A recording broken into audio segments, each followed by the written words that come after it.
My name is Matthew and I am a Gwent addict. Or rather, I was a Gwent addict. Back in the Witcher 3 Wild Hunt, I spent more hours playing cards than trying to stop the Wild Hunt. I know it's the end of the world, but there's a barber 100 miles away who needs schooling with my lovely deck of spies. I played so much Gwent that the backing tune became the soundtrack to my life. My wife's too, who can't hear those fiddles without grimacing. When I booted up Thronebreaker and that jaunty tune began to play, I was in heaven, and the divorce papers were in the post. But Thronebreaker is a very different game of Gwent. If you've been playing the standalone competitive game in the last 2 years, you'll know how much the rules have grown and evolved from its humble beginnings. In the Wild Hunt, the army with the most spies won, as you basically cheesed your deck with extra units and outlasted your rival. Those days are long gone, and in Thronebreaker, Gwent reinvents itself all over again. The board is cut down to 2 rows, and many other ideas are introduced. At some points, I wondered if Thronebreaker was just an elaborate tutorial for the new rules, but I actually think it's much more than that. To me, Thronebreaker is a proper Witcher game. The story it tells, the way it tells it, and the challenges it cooks up are pleasingly familiar, despite the general absence of him with the 2 swords, and that shiny 3D open world. In this video, I'll look at what does and doesn't work for me in Thronebreaker, and why it's ultimately a worthy addition to the canon. If you're enjoying the video as we go along, why not click that subscription button? People who do get a shiny gold border around them, and people who don't are plain old bronze. Either way, let's play some Gwent. The genius of Thronebreaker is in how it uses the card battle system to tell a story. I don't mean the cutscenes that happen between the card games, although I'll get to those in a second, but the way Gwent Battleground is transformed into settings and scenarios. On a superficial level, you've got the new design of the board, with piles of plundered loot and grumpy-looking Nilfgaardians when you fight in their camps, and bleak, frosty battlements when you head up into the dwarves' frozen kingdom. You've also got the 2 little animatronic generals at the side, who wave swords and look nervously at your card placement, like you're about to make a horrible decision. Have a little faith, guys. All of this stuff makes it feel like a big polished production, although I am a little sad that it's now too visually demanding to be played on my potato of a laptop. But what I really mean by storytelling is the way the rules adapt and special cards are introduced to reflect your given situation. Take this mission in a besieged fortress. The first row of cards becomes the castle walls, protecting the local lord from enemy assassins as long as the castle gate card holds up. Bad news, there are siege machines plonked on the opposite hill that are ticking down to 1 gate-destroying move. And so begins a deadly race to wipe out the catapult and eat through assassins to create a window of escape. It's a big set piece, entirely told through a handful of rectangular pictures. Part of the fun is seeing how different Witcher moments come to life with cards. I love, for example, that when you fight a manticore, its huge body is split across 6 cards, with each limb doing a different kind of attack, forcing you to duck and weave its claws as you move units between melee and ranged rows. Or the mission where you attempt to find a hidden passage by scouting out dark alleys, praying that you find the right one instead of another gang of angry guards to add to the board. There's a lot of wit in this system, and it gives you constant twists to stop the central battling from growing stale over 30 or so hours. It's exceedingly well handled.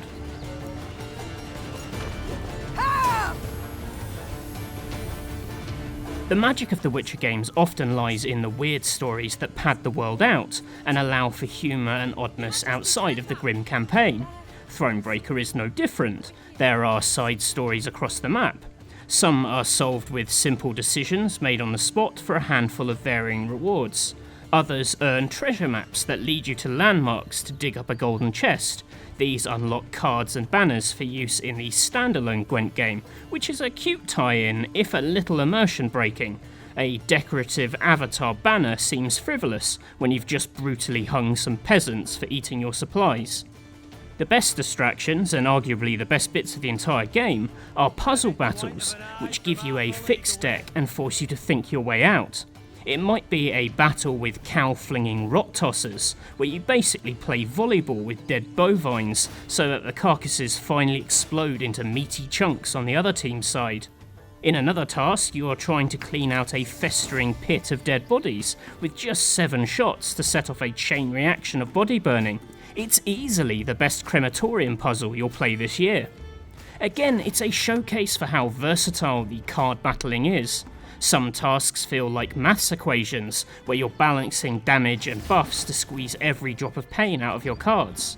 Others are weird spatial puzzles that have more in common with Bejeweled than a medieval battling game. As someone who tends to find a tactic that works and then just cheese it to death, I love that these puzzles take you out of your comfort zone and force you to learn the intricacies of new units. It's a very subtle teaching method, and after many puzzles I did find myself incorporating those cards into my deck, having learned to unlock their potential. Speaking of deck building, there's something about this process that feels very true to Geralt's profession. Preparation plays a big part in the Witcher games. You accept a bounty and then investigate it to work out what you're up against, before dipping into your bestiary to try and glean tactics from the description within. You craft your moon dust bombs for wraiths, or slather your blade in ogroid oil if you know that a troll is waiting for you in that cave. Crafting a specific deck in Thronebreaker is really no different. It's about reading the situation and bringing in the right tools. If an enemy's force hinges around a single high-powered commander card, then you want a deck primed for assassination, lots of high damage attacks against a single foe, maybe some magical lightning as your equipped trinket, and a blacksmith to pull it out of the graveyard for a second dose. If you're fighting monsters with their quick spawning forces, then you calibrate the cards to thin their ranks with a volley of war machine projectiles and a hail of firebombs. I've heard from other reviewers, like our own Brendy, whose review is linked in the description, that they found the game a bit of a pushover, which kind of negates the fun of shaping your deck. I recommend playing on the hardest difficulty. I definitely ran into regular blockages that required tinkering to overcome. I do wish we could save decks for quick access though. It's a bit of a hassle to forfeit and return to your last checkpoint to get back to the deck creator, but as a general idea, it captures the rhythm of the main Witcher games surprisingly well. Thronebreaker also suggests a relationship between the cards in your hand and the units in your army. When allies join you in the story, you gain them as cards in battle, and when they leave, that card is torn up. Generic units can be earned in the story, certain characters bring platoons with them, or are crafted from a pool of recruit resources that you collect through the game. Some of these ideas are more successful than others. The idea of hero cards that you can lose feels very Witcher-like to me, specifically The Witcher 3, where a large part of the campaign revolves around recruiting a band of warriors for a big battle to come. In Thronebreaker, it's more about trying to keep everyone happy with your decision making. You'll regularly encounter leadership dilemmas where you have to decide between the honourable thing or some horrible demand from a friend, and picking a side can cost you that friend. It's a bit of a shift from regular Witcher action, as we're used to Geralt being a lone wolf and making decisions based on his own sense of fairness. Playing as a queen is a different perspective. You are the moral compass for a huge group of people you have a dependency on, which creates some moral quandaries you wouldn't get in Geralt's quests. I like that you can hop into your mess tent and chat with friends too. It only makes those betrayals sting all the more. The game is less successful in how it deals with more generic troops. Your army is governed by morale, which buffs or debuffs them in battle. The idea is that if you upset the wider group, you're weaker across the board in your next fight, but in reality you can often negate effects by either visiting shrines or by delaying side missions that have a guaranteed moral reward. I found it too easy to just work around their moods, so it rarely factored into my decision making. The same goes for general resources. You collect gold and wood for purchasing new units and upgrading your camp. Even playing on the hardest difficulty, the economy is generous. I could afford every unit I needed and was able to race through the camp upgrades, earning overpowered units along the way. It doesn't break progression, but it does undermine big decisions when the rewards feel relatively meaningless.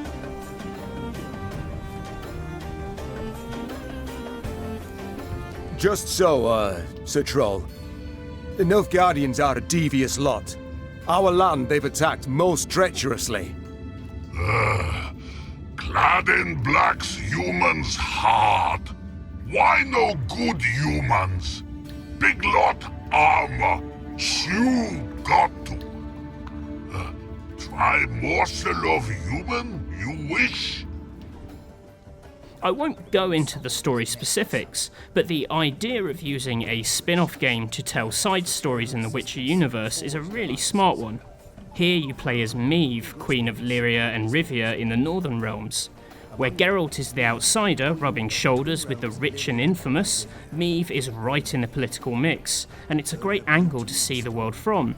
It means the decisions take on extra weight, but it's also nice not to have to tiptoe around other leaders. You'll get to clash with some characters who factor into later Witcher games.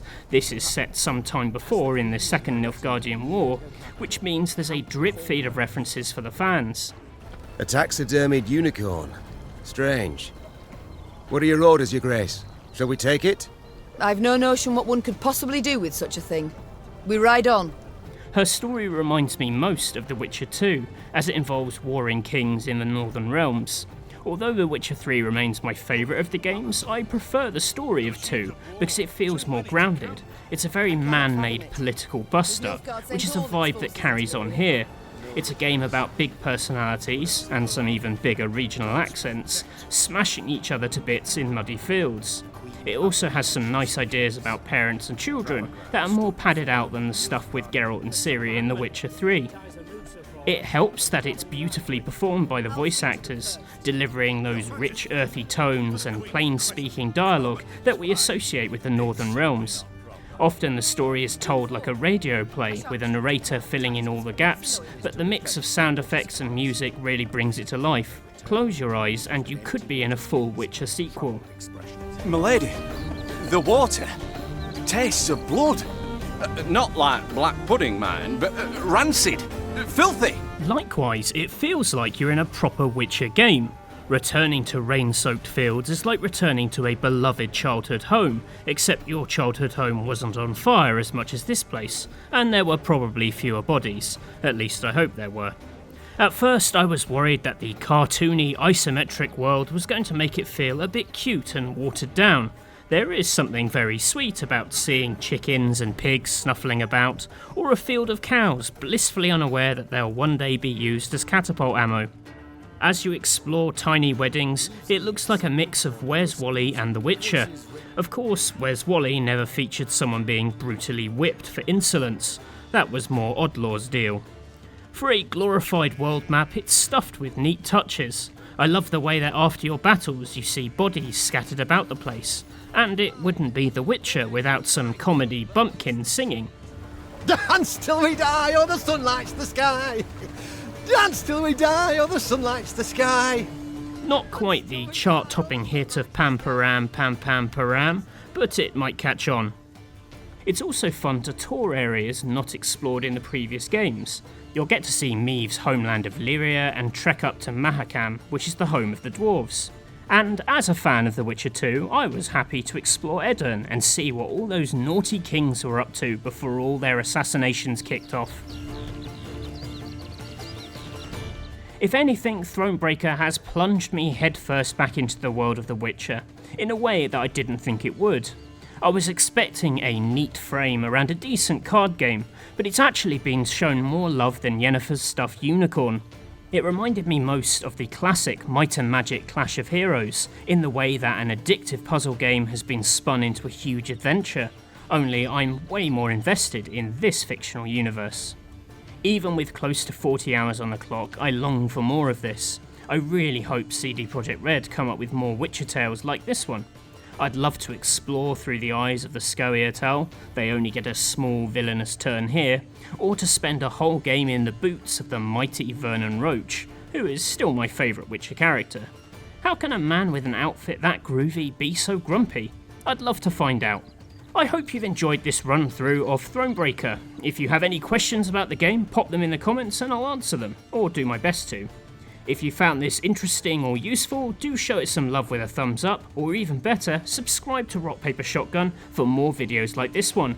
If it's interesting and on PC, we'll do our best to cover it, if I can tear myself away from more Gwent.